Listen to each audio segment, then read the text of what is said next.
যার মধ্যে তিনটা বদ অভ্যাস থাকবে সে দুনিয়ার মধ্যে ধ্বংস হবে। নাম্বার 1 হলো অহংকার।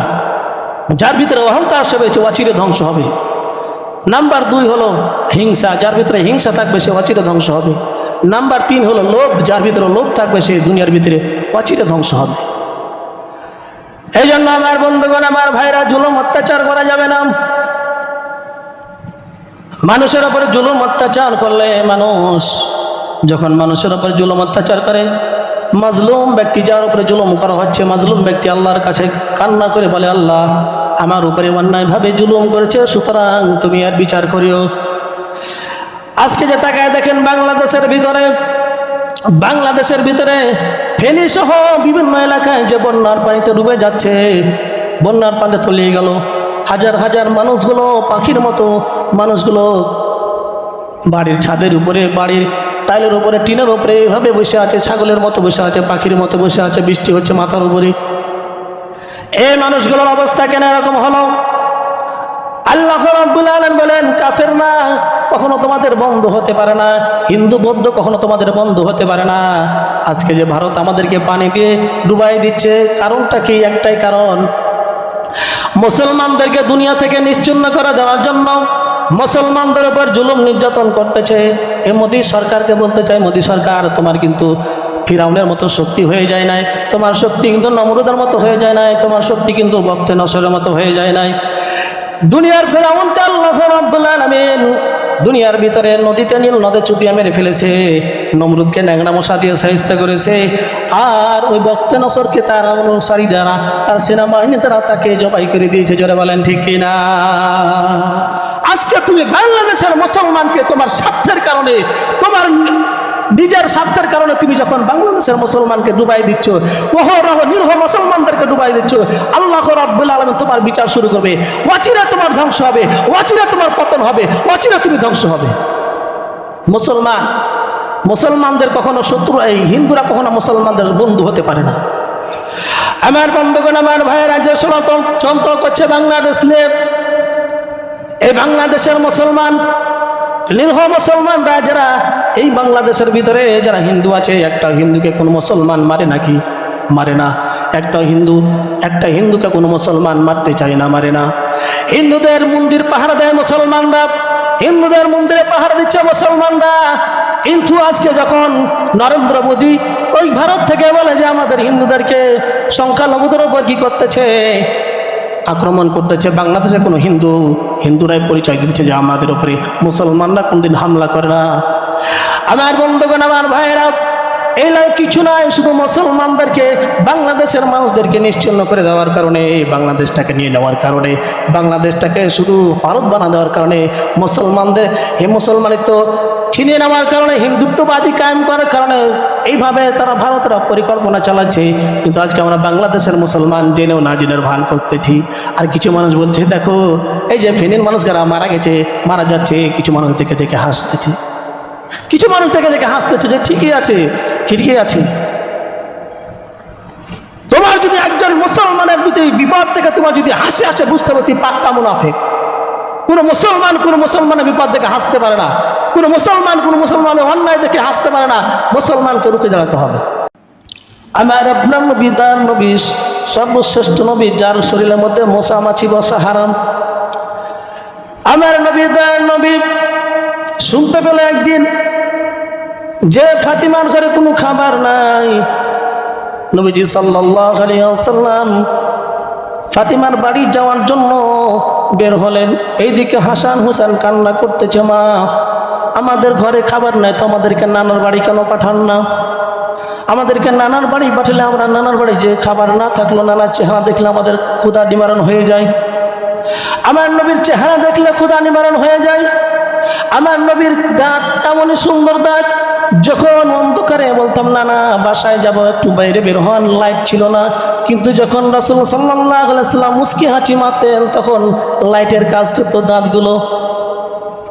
দাঁতগুলো লাইটের কাজ করতো, আলো হয়ে যেত, আলোকিত হয়ে যেত। হাসান হুসেন কান্না করে, মা আমাদেরকে তুমি নানার বাড়িতে দিয়ে আসো। এইদিকে নবীজি সাল্লাল্লাহু আলাইহি ওয়াসাল্লাম এইগুলো কথা শুনে আস্তে আস্তে ধীরে ধীরে ফাতেমার বাড়ির দিকে যাচ্ছে। বাড়ির কাছে যাওয়ার পরে ফাতেমা রাদিয়াল্লাহু তাআলা আনহাকে ডাকতেছেন, ফাতেমা দরজা খুলো। বলছে বাবা আমি দরজা খুলবো, কিন্তু আমার পরনে যে কাপড়টা আছে সেটা আপনার সামনে যাওয়ার সম্মান তো নাই, আপনার সামনে যেতে পারবো না, এত ছোট একটা কাপড় পরে আছি, আমার কাপড় নাই। নবীজি সাল্লাল্লাহু আলাইহি ওয়াসাল্লাম যিনি সর্বশ্রেষ্ঠ মানব, দুনিয়ার ভিতরে সর্বশ্রেষ্ঠ মানুষ, তার মেয়ের বাড়িতে কি নাই, কাপড় নাই তার মেয়ের। নবীজি সাল্লাল্লাহু আলাইহি ওয়াসাল্লাম গাদের শরীরের চাদরটা খুলে ফাতেমাকে দিয়ে দিলেন। এরপরে ফাতেমা রাদিয়াল্লাহু তাআলা আনহা দরজা খুললেন। দরজা খোলার পরে বলতেছে যে মা কি হয়েছে? যে অনেক দিন যাবত আমাদের বাড়িতে কোনো খাবার নাই। নবীজি সাল্লাল্লাহু আলাইহি ওয়াসাল্লাম বললেন আমার বাড়িতে তো কোনো খাবার নাই, কি করা যায়, তোমরা একটু ওয়েট করো, তোমরা ধৈর্য ধারণ করো, আমি দেখি কোনো কাজ পাই নাকি। নবীজি সাল্লাল্লাহু আলাইহি ওয়াসাল্লাম কাজের জন্য বের হলেন। বলতেছেন কে আছো আমাকে কাজ দিবে, কে আমাকে কাজ দিবে? কেউ কোনো কিছু বলতেছে না। হঠাৎ করে দেখা গেল এক ইহুদি সেখানে খাজুর বাগান আছে, খেজুরের বাগান আছে, সেখানে কাজ করতেছে অনেকগুলো লোক। নবীজি সাল্লাল্লাহু আলাইহি ওয়াসাল্লাম বলতেছেন যে ভাই ইহুদি, আমি একটি কাজ চাই। ইহুদি বললে আপনি কি কাজ করবেন? বলছে হ্যাঁ আমি কাজ করব। ওই কাজ যদি করেন তাহলে আমার এই যে বালতি দেখতে পাচ্ছেন, এই বালতিতে পানি তুলবেন কূপ থেকে পানি তুলে খেজুরের গাছের গোড়ায় পানি দিবেন, জয় বালতি পানি দিবেন, তো 2 টাকা করে খেজুর দেওয়া হবে। নবীজি সাল্লাল্লাহু আলাইহি ওয়াসাল্লাম বললেন আমি 10 বালতি পানি দেবো, আমাকে 20টা খেজুর দিবে। নবীজি সাল্লাল্লাহু আলাইহি ওয়াসাল্লাম পানি তোলা আরম্ভ করলেন। 1 বালতি, 2 বালতি, 3 বালতি, এভাবে 9 বালতি যখন পানি তোলা হয়েছে, 9 বালতি পানি তোলা, 10 নম্বর বালতি যখন ফেলেছে, 10 নম্বর বালতি তুলতে যে বালতি ছিঁড়ে কূপের মধ্যে পড়ে গেছে। এবার নবীজি সাল্লাল্লাহু আলাইহি ওয়াসাল্লাম বিব্রত বোধ হলেন। এরপরে ইহুদিকে যে বলছে ভাই ইহুদি, তুমি 10 বালতি পানি দেওয়ার কথা বলেছে, আমি 9 বালতি কেন দিয়েছি? 10 নম্বর বালতি পানি তুলতে গিয়ে বালতিটা কূপের মধ্যে পড়ে গেছে, সুতরাং আমাকে 9 বালতি পানি তুলছি, আমাকে 18টা খেজুর দাও। এ কথা যখনই বলেছে ইহুদি, আমি তোমাকে পানি তোলার জন্য দিয়েছি, আমি তোকে বালতি ফেনার জন্য দিইনি। এই কথা বলে আমার নবী, দয়ার নবী, সর্বশ্রেষ্ঠ নবী, যার শরীরে মশা মাছি বসা হারাম, আমার বন্ধুগণ আমার ভাইরা, সে নবীর গালের মধ্যে কষে একটা ইহুদি চড় মেরে দিয়েছে। চড় মেরে দেওয়ার কারণে সঙ্গে সঙ্গে আকাশটা মেঘাচ্ছন্ন হয়ে গেছে, পুরা আকাশ কাঁপতে শুরু করেছে। কার শরীরে আঘাত করেছে? যে ব্যক্তি দুনিয়ার সর্বশ্রেষ্ঠ মানব, তার শরীরের মধ্যে আঘাত করেছে। নবীজি সাল্লাল্লাহু আলাইহি ওয়াসাল্লাম ইহুদিকে কিছু বললেন না। ইহুদির হাতটা ধরে বলছে ভাই ইহুদি, তোমার হাতে মনে হয় ব্যথা পেয়েছে, তোমার হাতে মনে হয় ব্যথা পেয়েছে। কাল কিয়ামতের ময়দানে তুমি আমার বিরুদ্ধে মামলা দিও না, তুমি আমাকে ক্ষমা করে দাও। মারল কে? ইহুদি। ক্ষমা চাচ্ছে কে? নবীজি। নবীজি সাল্লাল্লাহু আলাইহি ওয়াসাল্লাম বললেন যে আমাকে তুমি ক্ষমা করে দাও, কাল কিয়ামতের ময়দানে তুমি বিচার আচার দিও না। তোমার যদি কষ্ট হয়ে থাকে তাহলে আমি এই যে গায়ের চাদর সরাই দিলাম, আমাকে পিটো, আঘাত করো, যদি পারো আঘাত করো, কিন্তু কাল কিয়ামতের ময়দানে বিচার দিও না। আমার বন্ধুগণ আমার ভাইরা, লম্বা ঘটনা। আল্লাহ রাব্বুল আলামিন কোরআন কারীমের মধ্যে বলেন ওয়া ইন্নাকা লাআলা খুলুকিন আযীম। আল্লাহ রাব্বুল আলামিন, আর আপনি নিশ্চয় মহান চরিত্রের অধিকারী। আমার বন্ধুগণ আমার ভাইরা, এরকম চরিত্র মানুষ কোন দুনিয়াতে আছে নাকি? যাকে মারছে আবার তিনি বলছে তোমার হাতে ব্যথা পেয়েছে নাকি? এক পর্যায়ে আমার বন্ধুগণ ইহুদি মুসলমান হয়ে গেছে, এমনকি নিজের হাতটা, যে হাত দিয়ে মেরেছিল সে হাতটা কেটে নিয়ে রাসূলুল্লাহ দরবারে চলে গেছে। ইয়া রাসূলুল্লাহ, এই হাত দিয়ে আমি আপনাকে মেরেছিলাম, এই হাত আমি রাখতে চাই না, এই হাত কেটে ফেলেছি। তো আমাদের চরিত্র আজকে কিরকম দেখেন, আর নবীর চরিত্র কেমন ছিল। কিন্তু আজকে আমাদের চরিত্র যা দেখে মানুষ মুসলমান হয় না। আমরা মুসলমান, কিন্তু আমাদের চরিত্র দেখে মানুষ মুসলমান হতে চায়। কারণ আমাদের চরিত্র আর ক্যারেক্টার আর নেচার দেখে মানুষ মুসলমান হয় না। কারণ আমাদের চরিত্র দেখে গরু ছাগলও লজ্জা পায় আমাদের চরিত্রে। আমার বন্ধুগণ আমার ভাইরা, এই জন্য আল্লাহ রাব্বুল আলামিন যুগে যুগে নবী রাসূল পৃথিবীতে পাঠাইছেন। আল্লাহ রাব্বুল আলামিন কোরআনে কারীমের মধ্যে বলেন, ইন্নাল্লাহা ইয়া'মুরু বিল আদলি ওয়াল ইহসান। আল্লাহ রাব্বুল আলামিন বলেন, নিশ্চয় আল্লাহ রাব্বুল আলামিন ইনসাফ এবং সৎ আচরণ করার নির্দেশ দিয়েছেন। ইনসাফ করার, ইনসাফ করতে হবে, বেইনসাফি করা যাবে না, ইনসাফ করতে হবে, বেইনসাফি করা যাবে না। আমার বন্ধুগণ, আমার ভাইয়েরা, নবীজি সাল্লাল্লাহু আলাইহি ওয়াসাল্লাম যখন ছোট্ট, কয়েক বছর বয়স, তখন রাসূল সাল্লাল্লাহু আলাইহি ওয়াসাল্লামকে দুধ পান করার জন্য মা হালিমা নিয়ে গেলেন। কোথায়? তার বাসাতের মধ্যে নিয়ে গেলেন।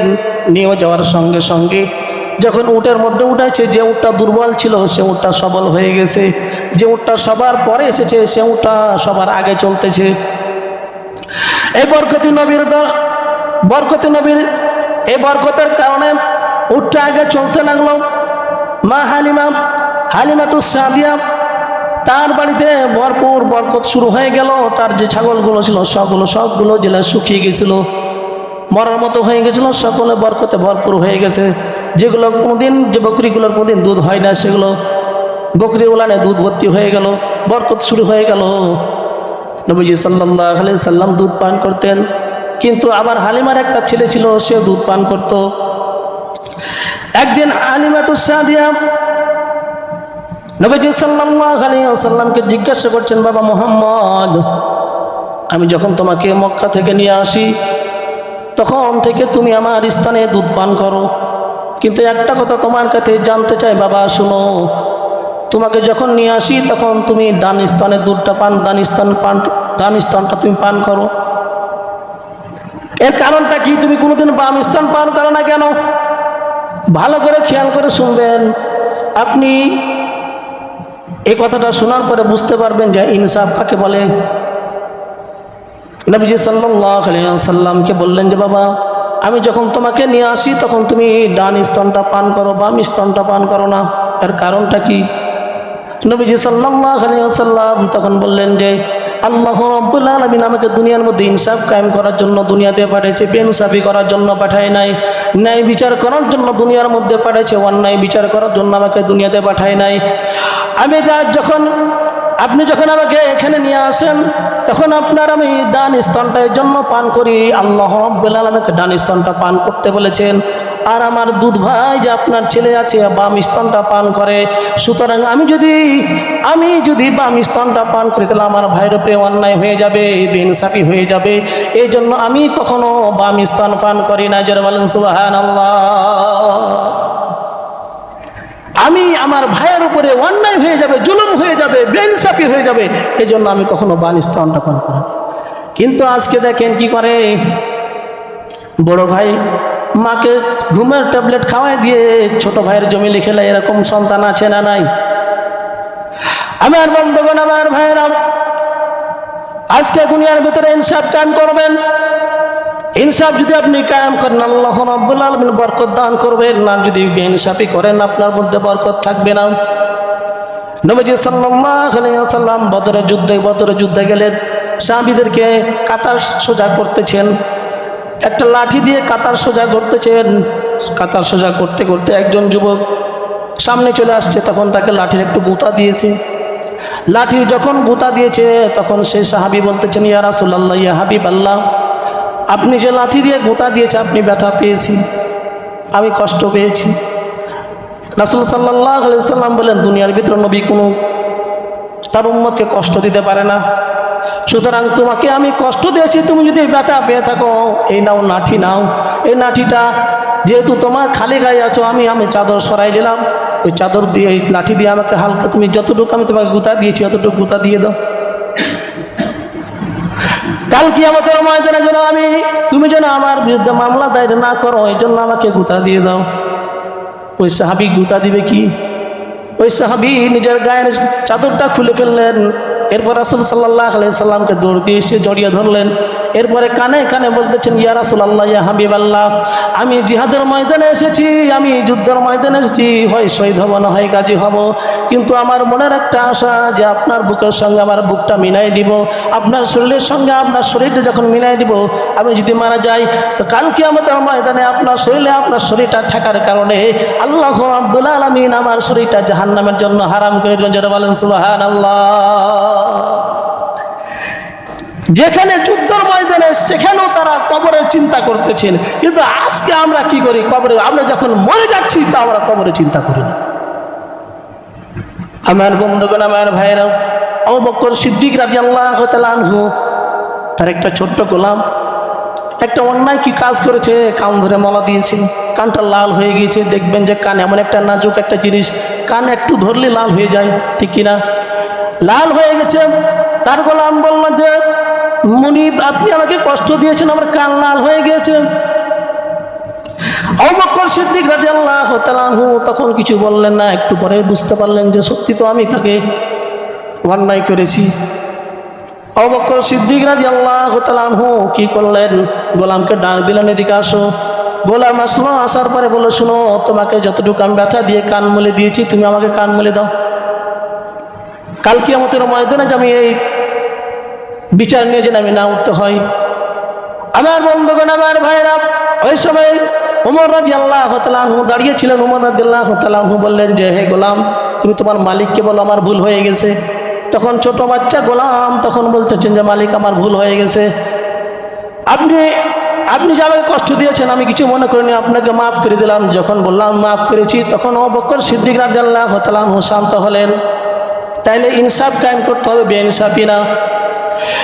দুনিয়ার ভিতরে যদি আপনি ইনসাফের চেষ্টা করেন, নিয়ত করেন, হয়তো মধ্যে বরকত আসবে। আপনি যদি অন্যায় করার, বেইনসাফি করার চিন্তা করেন, আপনার বরকত হারিয়ে যাবে। আজকে দেশের মধ্যে, পৃথিবীর মধ্যে ইনসাফ নাই, এর জন্য আজকে বরকত হারিয়ে গেছে। এত ইনকাম করি, এত টাকা পয়সা কি করে আমরা ইনকাম করি, কিন্তু বরকত নাই। আছে নাকি? বরকত নাই। এই জন্য ইনসাফ কায়েম করতে হবে। এই জন্য আল্লাহ রাব্বুল আলামিন বলেন, ইন্নাল্লাহা ইয়া'মুরু বিল আদলি ওয়াল ইহসান। আল্লাহ রাব্বুল আলামিন ইনসাফ এবং সৎ আচরণ করার, ভালো আচরণ করার নির্দেশ দিয়েছেন। এজন্য ইনসাফ করতে হবে, ন্যায় বিচার করতে হবে। কিন্তু আজকে আমরা ন্যায় বিচারও করতে চাই না, ইনসাফও করতে চাই না, সবসময় বেইনসাফি কাজ করি। আমার বন্ধুগণ, আমার ভাইয়েরা, পৃথিবীতে এমন 4 শ্রেণীর সন্তান আছে। পৃথিবীতে এমন 4 শ্রেণীর সন্তান আছে যাদের পিতার মাতা ভাগ্যবান, সৌভাগ্যবান এবং বিনা হিসাবে জান্নাত যাবে। 4 শ্রেণীর সন্তান এমন আছে যাদের পিতামাতা বিনা হিসাবে জান্নাতে যাবে, সৌভাগ্যবান পিতামাতা। কয় শ্রেণীর সন্তান? 4 শ্রেণীর সন্তান যার থাকবে। যদি কোনো এক শ্রেণী থাকে তাহলে সে বিনা হিসাবে জান্নাত যাবে, যদি ভালো আমল করতে পারে। এখন বলবেন যে এই সন্তান আছে কি দুনিয়াতে? অবশ্যই আছে। আবার বন্ধুগণ, আমার ভাইয়েরা, 1 নম্বর যারা আল্লাহর রাস্তায় শহীদ হয়ে যাবে, যে আল্লাহর রাস্তায় জিহাদ করতে গিয়ে আল্লাহর রাস্তায় শহীদ হয়ে যাবে, শহীদের পিতামাতা সৌভাগ্যবান পিতামাতা। শহীদের পিতামাতা হচ্ছে সৌভাগ্যবান পিতামাতা, তারা বিনা হিসাবে জান্নাতে যাবে। নবীজি সাল্লাল্লাহু আলাইহি সাল্লাম যুদ্ধ করে যখন মদিনায় ঢুকতেছেন, একজন মহিলা দাঁড়িয়ে আছে। মহিলাকে ডাক দিয়ে বলছে, শোনো, তোমার সন্তান জিহাদের ময়দানে গেছিল, তোমার সন্তান যুদ্ধের ময়দানে শহীদ হয়ে গেছে, সুতরাং তুমি সৌভাগ্যবান, তুমি জান্নাতি। তখন সে মহিলা বলছে, আপনি সত্যি বলেছেন নাকি? বলছে, হ্যাঁ। সঙ্গে সঙ্গে মহিলা কি করলো? চোখের পানি মুছে ফেললো, আর বলছে, আমি এই যে চোখের পানি মুছে ফেললাম, আর কোনোদিন কাঁদবো না, আর কোনোদিন কান্না করবো না। তাহলে কি বোঝা গেল? যারা শহীদের পিতা মাতা হবে, যারা শহীদের মাতা পিতা হবে, তারা সৌভাগ্যবান মাতা পিতা। এই জন্য শহীদের মাতা পিতা হওয়ার জন্য একটা কপাল লাগে, ভাগ্য লাগে। কিন্তু আজকে যখন জিহাদের কথা বলি, জঙ্গিবাদ বলে, মৌলবীবাদ বলে, মৌলবাদ, এরা রাজাকার। আল্লাহ রাব্বুল আলামিন যেমন নামাজ ফরজ করে দিয়েছেন, সময় মতো যাওয়া, এটা জিহাদকে ফরজ করে দিয়েছেন। কেউ যদি জিহাদকে অস্বীকার করে, সে কখনো মুসলমান থাকতে পারে না। তাহলে এক প্রকার প্রকার সন্তান হলো, যারা শহীদ হবে তাদের পিতামাতা হচ্ছে সৌভাগ্যবান, তারা বিনা হিসাবে জান্নাতে যাবে। নাম্বার 2 হলো যারা কোরআনের হাফেজ আলেম, যারা কোরআনের হাফেজ আলেম, কোরআনের হাফেজ আলেমের পিতামাতা সৌভাগ্যবান পিতামাতা। কোরআনের হাফেজ যারা আলেম আছে তাদের পিতামাতা সৌভাগ্যবান, তারা বিনা হিসাবে জান্নাত যাবে। নবীজি সাল্লাল্লাহু আলাইহি ওয়াসাল্লাম হাদিসের মধ্যে বলেন, কাল কিয়ামতের ময়দানে একজন হাফিজ সাহেব, একজন হাফেজ, সে যদি ভালো আমল করতে পারে তাহলে 10 জন জাহান্নামীকে, 10 জন যাদের জন্য জাহান্নাম কি হয়েছে রেডি হয়ে গেছে, ওয়াজিব হয়ে গেছে জাহান্নাম, এরকম ব্যক্তিদেরকে 10 জন ব্যক্তিকে জান্নাতে নিয়ে যাবে। বলেন সুবহানাল্লাহ। তাহলে হাফেজ আলেমের পিতামাতা হওয়া এটা লস না লাভ আছে? কিন্তু দুনিয়াতে কেউ হতে চায় না। আরে এত গরিবি ফকিরি পড়া করে কী হবে, দুনিয়াতে কী হবে? ও ভাই, দুনিয়াতে আপনি কি করেছেন? আপনি কি করছেন ভাই? যারা হাফেজ আলেমের পিতামাতা তারা দুনিয়ার মধ্যে সম্মানিত, আখিরাতেও সম্মানিত। আপনি তাকায় দেখেন, দুনিয়ার ভিতরে যারা আলেম আছে, যারা হাফেজ আছে, তারা দুনিয়াতে তাদের পিতামাতা সম্মানিত, মানুষ তাদেরকে দেখে শ্রদ্ধা করে, সম্মান করে। একজন বিসিএস ক্যাডারের বাপকে দেখলো তারাকা দিক দিয়ে সিগারেট টানতে টানতে যায়, কিন্তু একজন আলেমকে যদি দেখে, সে যতই বড় চোর হোক বাটপার হোক, একজন আলেমকে যখন হাফেজ যখন দেখে তখন সিগারেটটা এভাবে হাতের মধ্যে নেয় না, নেয় না। কি কারণে? সম্মানে, কোরআনের সম্মানে। এই জন্য যারা হাফেজ আলেমের পিতামাতা হবে তারা বিনা হিসাবে জান্নাতে যাবে। আমার বন্ধুগণ, আমার ভাইয়েরা, এই জন্য আপনার সন্তান নাই, আপনার পোতা আছে, তাকে হাফেজ বানান। আপনার পোতাও নাই, নাতি আছে, তাকে হাফেজ বানান। এখন বলে আমরা ছেলেকে বিসিএস ক্যাডার বানাবো। এখন বিসিএস ক্যাডার না, বড় বাটপার হচ্ছে দুনিয়ার ভিতরে, যারা বলেন ঠিক কিনা? এই জন্য শান্তি সেখানে থাকবে যেখানে কোরআন থাকবে। তাইলে কয় নাম্বার গেল? 2 নাম্বার। 3 নাম্বার, যে সন্তান পিতামাতার, সেই সন্তান পিতামাতার, সেই সন্তানের পিতামাতা সৌভাগ্যবান হবে এবং বিনা হিসাবে জান্নাতে যাবে। যারা নাবালেক অবস্থায় মারা যাবে, যে সন্তানগুলো নাবালেক অবস্থায় মারা যাবে, বালেক ভাই নাই, নাবালেক অবস্থায় মারা যাবে, এই সমস্ত সন্তানের পিতামাতা কোথায় যাবে? বিনা হিসাবে জান্নাতে যাবে। আপনার সন্তানটা ভূমিষ্ঠ হয়েছে, হওয়ার পরে 2-1 দিন থেকেছে, কিছুক্ষণ থেকেছে, তারপরে মারা গেছেন, বুঝতে হবে আপনার কপাল খুলে গেছে, ভাগ্য খুলে গেছে। এই জন্য নাবালেক যে সন্তানগুলো, বালেক সাধারণত 12 বছর হয়, পুরুষরা বালেক হয় 12 বছর। 8 বছরে, 7 বছরে আপনার সন্তান মারা গেছে, বুঝতে হবে আপনার কপাল খুলে গেছে। এখন সন্তান মারা যাবে, মরবে কিভাবে? সন্তান নিচে একটা, সন্তান নিচে একটা, তাহলে মরবে কিভাবে? আরে সন্তান যখন বেশি নিবে তখন একটা মারা যাবে, তখন আপনার ভাগ্য খুলবে, কিন্তু সন্তানটা একটা নিচে। মানুষ যখন গাছে যখন লাউ ধরে, লাউ যদি একটা ধরে, তার আর ধরে না, তখন গাছ কেটে ফেলে দেয়, ওই গাছের কোনো মূল্যই নাই। সন্তান একটা নিচে আপনার কোনো মূল্যই নাই। আগে দেখেন, আগের মানুষ 10টা 12টা 15টা করে ছেলে সন্তান, দেখেন তাদের হায়াত আল্লাহ রাব্বুল আলামিন বৃদ্ধি করে দিয়েছেন। আজকে একটা যখন সন্তান নিচে, তখন তার হায়াত থাকে না, 40 বছর 30 বছর সে দুনিয়া থেকে চলে যাচ্ছে। বেশি সন্তান নেবেন, বেশি আল্লাহ রাব্বুল আলামিন হায়াত বাড়াই দেবে। কিন্তু সন্তান যখন বেশি, কম গাল খাইতে পায় না, 14টা সন্তান নিয়েছে, সন্তানকে তুমি খাইতে দিচ্ছ?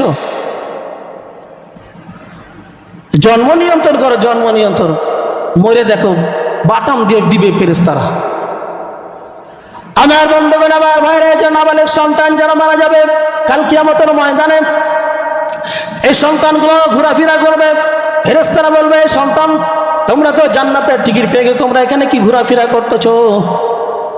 দেখবেন যে ছেলেমেয়েরা যখন জালসায় যায় তখন খালি দোকানের কাছে ঘোরাফেরা করে কিছু খাওয়ার জন্য, ঠিক কিনা? ওই রকম ছেলে মেয়ে খালি দোকানের পাশে খালি ঘুরে বেড়াচ্ছে। তখন বলতেছে যে ছেলে সন্তান, ফেরেশতারা বলবে তোমরা এখানে কেন ঘোরাফেরা করো, তোমরা জান্নাতে চলে যাও। তখন বলে, আমরা এমনি এমনি জান্নাতে যাব না, যে পিতামাতা আমাদেরকে দুনিয়ার মুখ দেখাচ্ছে সে পিতামাতাকে না নিয়ে আমরা কখনো জান্নাতে যাব না। তারা পিতামাতাকে নিয়ে জান্নাতে যাবে। নবীজি সাল্লাল্লাহু আলাইহি সাল্লাম বলেন, জান্নাতের ভিতরে দেখবেন যে কিছু প্রাসাদ থাকবে, প্রাসাদের মধ্যে সাইনবোর্ড থাকবে, বাইতুল হামদ, প্রশংসার প্রাসাদ। তো এই প্রাসাদগুলো কার? তখন বলবে যে এইসব প্রাসাদগুলো তাদেরই, যে সমস্ত সন্তানগুলো নাবালেক অবস্থায় মারা গিয়েছিল, এগুলো তাদের সন্তানগুলো, এই সন্তানগুলোর তারা পিতামাতা, এই সন্তানগুলো এই প্রাসাদের মধ্যে থাকবে। আমার বন্ধুগণ, আমার ভাইরা, নাম্বার 4, সেই সন্তানের পিতা মাতা ভাগ্যবান হবে, বিনা হিসাবে জান্নাতে যাবে। যাদের সন্তান পাগল, অন্ধ, প্রতিবন্ধী, যাদের সন্তান পাগল, অন্ধ, প্রতিবন্ধী, 40 বছর, 80 বছর, 60 বছর পর্যন্ত সন্তানরা কোনো কথা বলতে পারে না, তার উপরে শরীয়তের কোনো হুকুম আসে না, নামাজ তার উপরে ফরজ হয় না, কার আকলই নাই, কোনো জ্ঞানী নাই, এরকম পাগল সন্তানের পিতামাতা, সৌভাগ্যবান পিতামাতা, তারা বিনা হিসাবে জান্নাতে যাবে। তাহলে 4 শ্রেণীর পিতামাতা সৌভাগ্যবান পিতামাতা। আমার বন্ধুগণ, আমার ভাইরা, এই জন্য আল্লাহ রাব্বুল আলামিন আমাদেরকে সময় দিয়েছে, সুযোগ দিয়েছে। সময় সুযোগের আল্লাহ রাব্বুল আলামিনের যদি আমরা নিয়ামতের শুকরিয়া আদায় করি, আল্লাহ রাব্বুল আলামিন আমাদের নিয়ামতগুলো বাড়ায় দিবেন। আর যদি আমরা আল্লাহ রাব্বুল আলামিনের নিয়ামতের শুকরিয়া আদায় না করি, আল্লাহ রাব্বুল আলামিন নিয়ামত ছিনাই নেবে। এই জন্য দুনিয়ার ভিতরে আলেম দেখলে খেলা টিটকারি মারেন না, হুজুর দেখে টিটকারি মারেন না, হুজুর দেখলে সম্মান করেন। আল্লাহ রাব্বুল আলামিন তাদেরকে দুনিয়াতে সম্মান দিয়েছে, আখিরাতে সম্মান দিয়েছে। এই জন্য যাদের মনে করছেন যে সন্তান নাই, আপনার নাতিকে আলেম বানান, হাফেজ বানান, আপনার পোতাকে আলেম হাফেজ বানান, সন্তান নাই তো কীছি, তাদের উসিলা হলে আপনি জান্নাতে যেতে পারবেন। কিন্তু আমরা সে কাজ করতে চাই না, আমরা সে কাজ করতে চাই না। আরে দুনিয়াতে এগুলো করে কি হবে? দুনিয়াতে বিসিএস ক্যাডার হব, বিসিএস ক্যাডার হয়ে কি করছেন? বিসিএস ক্যাডার হওয়ার পরে ঢাকায় চাকরি করে বেটা, বছরে একবার আসে না, 4 বছরে একবারও আসে না, বাপ মার খবর লাই না, এরকম ঘটনা আছে না নাই? এই জন্য যাদেরকে আপনি এমন সন্তান বানাবেন যে সন্তানটা আপনার দুনিয়াতে কাজে আসবে, পরকালে কাজে আসবে। আল্লাহ রাব্বুল আলামিন তাদেরকে দুনিয়ার ভিতরে শাস্তি দেয়। এই জন্য আমার বন্ধুগণ, আমার ভাইরা, জুলুম অত্যাচার করা যাবে না। মানুষের উপরে জুলুম অত্যাচার করলে, মানুষ যখন মানুষের উপরে জুলুম অত্যাচার করে, মাজলুম ব্যক্তি, যার উপরে জুলুম করা হচ্ছে, মাজলুম ব্যক্তি আল্লাহর কাছে কান্না করে বলে, আল্লাহ আমার উপরে অন্যায়ভাবে জুলুম করেছে, সুতরাং তুমি আর বিচার করিও। আজকে যে তাকায় দেখেন, বাংলাদেশের ভিতরে ফেনী সহ বিভিন্ন এলাকায় যে বন্যার পানিতে ডুবে যাচ্ছে, বন্যার পানিতে তলিয়ে গেল হাজার হাজার মানুষগুলো, পাখির মতো মানুষগুলো বাড়ির ছাদের উপরে, বাড়ির টাইলের উপরে, টিনের উপরে এইভাবে বসে আছে, ছাগলের মতো বসে আছে, পাখির মতো বসে আছে, বৃষ্টি হচ্ছে মাথার উপরে। এই মানুষগুলোর অবস্থা কেন এরকম হলো? আল্লাহ রাব্বুল আলামিন বলেন, কাফের না কখনো তোমাদের বন্ধু হতে পারে না, হিন্দু বৌদ্ধ কখনো তোমাদের বন্ধু হতে পারে না। আজকে যে ভারত আমাদেরকে পানি দিয়ে ডুবাই দিচ্ছে, কারণটা কি? একটাই কারণ, মুসলমানদেরকে দুনিয়া থেকে নিশ্চিহ্ন করে দেওয়ার জন্য মুসলমানদের উপর জুলুম নির্যাতন করতেছে। এই মোদী সরকারকে বলতে চাই, মোদী সরকার, তোমার কিন্তু ফিরাউনের মতো শক্তি হয়ে যায় নাই, তোমার শক্তি কিন্তু নমরুদের মতো হয়ে যায় নাই, তোমার শক্তি কিন্তু বক্তে নসরের মতো হয়ে যায় নাই। দুনিয়ার ফেরাউনকে আল্লাহ রাব্বুল আলামিন দুনিয়ার ভিতরে নদীতে, নীল নদে চুপিয়ে মেরে ফেলেছে, নমরুদকে ন্যাংরা মশা দিয়ে শায়েস্তা করেছে, আর ওই বক্তে নসরকে তার অনুসারী যারা, তার সেনাবাহিনী, তারা তাকে জবাই করে দিয়েছে। জোরে বলেন ঠিক কিনা? আজকে তুমি বাংলাদেশের মুসলমানকে তোমার স্বার্থের কারণে, তোমার নিজের স্বার্থের কারণে তুমি যখন বাংলাদেশের মুসলমানকে ডুবাই দিচ্ছ, অহরহ নিরহ মুসলমানদেরকে ডুবাই দিচ্ছ, আল্লাহ রাব্বুল আলামিন তোমার বিচার শুরু করবে। অচিরে তোমার ধ্বংস হবে, অচিরে তোমার পতন হবে, অচিরে তুমি ধ্বংস হবে। মুসলমানদের কখনো শত্রু, এই হিন্দুরা কখনো মুসলমানদের বন্ধু হতে পারে না। আমার বন্ধুগণ, আমার ভাইয়েরা, যে ষড়যন্ত্র করছে বাংলাদেশ নিয়ে, এই বাংলাদেশের মুসলমান, নিরহ মুসলমানরা যারা এই বাংলাদেশের ভিতরে যারা হিন্দু আছে, একটা হিন্দুকে কোনো মুসলমান মারে নাকি? মারে না। একটা হিন্দুকে কোনো মুসলমান মারতে চায় না, মারে না। হিন্দুদের মন্দির পাহারা দেয় মুসলমানরা, হিন্দুদের মন্দিরে পাহারা দিচ্ছে মুসলমানরা। কিন্তু আজকে যখন নরেন্দ্র মোদী ওই ভারত থেকে বলে যে আমাদের হিন্দুদেরকে, সংখ্যালঘুদের উপর কি করতেছে? আক্রমণ করতেছে। বাংলাদেশে কোনো হিন্দুরাই পরিচয় দিচ্ছে যে আমাদের উপরে মুসলমানরা কোনদিন হামলা করে না। আমার বন্ধুগণ, আমার ভাইয়েরা, এই কিছু নয়, শুধু মুসলমানদেরকে, বাংলাদেশের মানুষদেরকে নিশ্চিহ্ন করে দেওয়ার কারণে, বাংলাদেশটাকে নিয়ে নেওয়ার কারণে, বাংলাদেশটাকে শুধু ভারত বানা দেওয়ার কারণে, মুসলমানদের এই মুসলমানিত্ব ছিনিয়ে নেওয়ার কারণে, হিন্দুত্ববাদী কায়েম করার কারণে এইভাবে তারা ভারতের পরিকল্পনা চালাচ্ছে। কিন্তু আজকে আমরা বাংলাদেশের মুসলমান জেনেও না জেনের ভান করতেছি। আর কিছু মানুষ বলছে, দেখো এই যে ফেনীর মানুষ যারা মারা যাচ্ছে, কিছু মানুষ দেখে দেখে হাসতেছে, কিছু মানুষ দেখে দেখে হাসতেছে যে ঠিকই আছে। যদি বিপদ থেকে তোমার যদি হাসি আসে বুঝতে হবে তুই পাক্কা মুনাফিক। কোনো মুসলমানের বিপদ দেখে হাসতে পারে না, কোনো মুসলমানের অন্যায় দেখে হাসতে পারে না। মুসলমানকে রুখে দাঁড়াতে হবে। আমার বন্ধুগণ, আমার ভাইরা, আনন্দ করছে ভারত যে মুসলমানরা ডুবছে, বাংলাদেশের মানুষ ডুবছে, কিন্তু আনন্দ বেশি দিন থাকবে না। একদিন অচিরে তোমাদের ভারত খান খান হয়ে যাবে। এই জন্য আল্লাহ রাসূল সাল্লাল্লাহু আলাইহি ওয়াসাল্লাম বলেছেন যে একবারে দুনিয়ার শেষ প্রান্তে এমন এক সময় আসবে যে সময়ের ভিতরে ভারতের থেকে গাজওয়াই হিন্দ শুরু হবে, হিন্দুস্তান থেকে যুদ্ধ শুরু হবে, সমস্ত পুরা পৃথিবীর রাজত্ব করবে মুসলমান, পুরা পৃথিবীকে রাজত্ব করবে মুসলমানরা, মুসলমানদের হাতে চলে আসবে। আমার বন্ধুগণ, আমার ভাইরা, যে আমেরিকা সুপার পাওয়ার পৃথিবীর আমেরিকা, এই আমেরিকা যখন আফগানিস্তানকে মারা শুরু করলো, মারতে মারতে 20-30 বছর ধরে মারতে মারতে আল্লাহ রাব্বুল আলামিন তালেবানদের পাগড়িওয়ালাদের দেখেন তসবিহ আর নামাজের নামাজের কত দাম। তারা এই জঙ্গলের মধ্যে লুকিয়ে থেকে এই যে আমেরিকার সেনাবাহিনীর সঙ্গে যুদ্ধ করে এখন দেখেন পুরা পৃথিবীর ভিতরে 1 নাম্বার আল্লাহ রাব্বুল আলামিন বানিয়ে দিয়েছে আফগানিস্তানকে। যে আমেরিকা আফগানিস্তান থেকে পামির কলা জুস কিনতেছে, যে আমেরিকা সুপার পাওয়ার আমেরিকা, সেই আমেরিকা এখন জুস কিনতেছে কার কাছ থেকে? আফগানিস্তানের কাছ থেকে। অচিরে বাংলাদেশের ভিতরে সে পামির কলা এসে গেছে, পুরা বিশ্বের ভিতরে ছড়িয়ে পড়েছে। আল্লাহ রাব্বুল আলামিন যখন কোরআনে আইন যখন দেশের মধ্যে চালু করে দিয়েছে, তখন আল্লাহ রাব্বুল আলামিন যেখানে বীজ লাগায়, যেখানে গাছ লাগায়, সেখানে আল্লাহ রাব্বুল আলামিন ফসল দিয়ে দিয়েছে। এই জন্য সুজলা শস্য শ্যামলা করে দিয়েছে কাকে? এই আফগানিস্তানকে। এই জন্য বাংলার জমিনে যখন যদি কোরআন দিয়ে দেশ চালানো হয়, কোরআন দিয়ে যদি পরিচালনা করা হয়, তাহলে কোরআন এই বাংলাদেশটা সোনার বাংলা হয়ে যাবে। আমার বন্ধুগণ, আমার ভাইরা, এই জন্য বিচার ফয়সালা করবে কোরআন দিয়ে। আজকে আমার আলোচ্য বিষয় হলো যে কোরআন দিয়ে ন্যায় বিচার করতে হবে, কোরআন দিয়ে প্রত্যেকটা বিচার ফয়সালা করতে হবে। কোরআন বাদ দিয়ে যদি আপনি বিচার ফয়সালা করেন, আপনি কাফের হবেন। কোরআন বাদ দিয়ে বিচার ফয়সালা, আপনি মুনাফিক হবেন, আপনি জালেম হবেন, আপনি ফাসিক হবেন। সুতরাং কোরআন দিয়ে বিচার ফয়সালা করতে হবে।